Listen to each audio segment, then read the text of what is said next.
பத்தி தெரியும், மோசையோடு இருந்ததை பத்தி தெரியும். மோசையோடு இருந்தது போல நான் உன்னோடு இருப்பேன் என்பதை மறந்து விட்டியா அப்படின்னு பாருங்க. அப்ப எக்காலம் ஊதுங்க, ஆர்ப்பரிங்க அப்படின்னு சொல்லும் போது 17, ஆனாலும் இந்த பட்டணமும் இதில் உள்ள யாவும் கர்த்தருக்கு சாபத்தீடாய் இருக்கும். நாம் அனுப்பின ஆட்களை ராகாப் என்னும் வேசி மறைத்து வைத்திருந்தபடியால் அவளும் அவளோடு வீட்டுக்குள் இருக்கிற அனைவரும் மாத்திரம் உயிரோடே இருக்க கடவர்கள். அடுத்த வாரம் இதுதான். அந்த அலங்கை இடிஞ்சு விழுந்துருச்சு, அங்க இருக்கிற எல்லாம் பினிஷ். ஆனா அந்த மதில் சுவர் மேல வீடு கட்டியிருந்த ஒரு வேசி, வேசினா உங்களுக்கு தெரியுமா?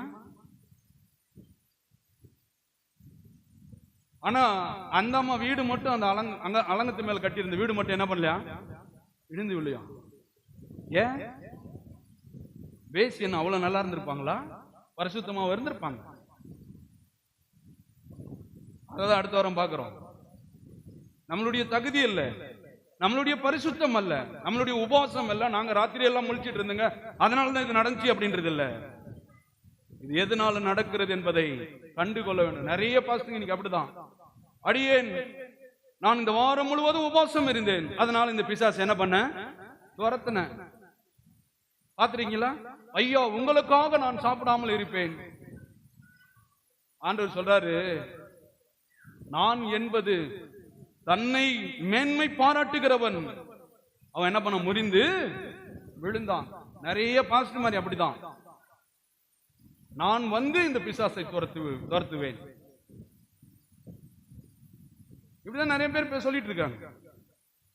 ஆண்டவர் சொல்றாரு, நீ யார் என்பதை காண்பிப்பதற்கு ஊழியம் அல்ல, வானத்தையும் பூமியையும் படைத்த தேவன் யார் என்பது காண்பிப்பதற்கு பேர் தான் ஊழியம். கரங்களை தட்டி தேவனை மேம்படுத்துவோம். அதான் சொல்றது பாருங்க. ஐயோ நிறைய உபவாசம் இருந்து ஜபிச்சாருன்னா எல்லாம் போயிடணும். நான் சொல்லுகிறேன், வார்த்தை இல்லாம ஒரு வருஷம் நீ ஜபிச்சாலும் என்ன பண்ணாது? போகவே போகாது.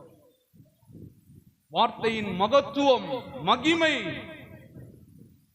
கண்மலையிலிருந்து தண்ணீரை கொண்டு வருகிற வார்த்தை, செங்கடலை இரண்டாய் பிளந்து தரையிலே நடக்க செய்கிற தேவ வார்த்தை குறித்து உங்களுக்கு தெரியுமா?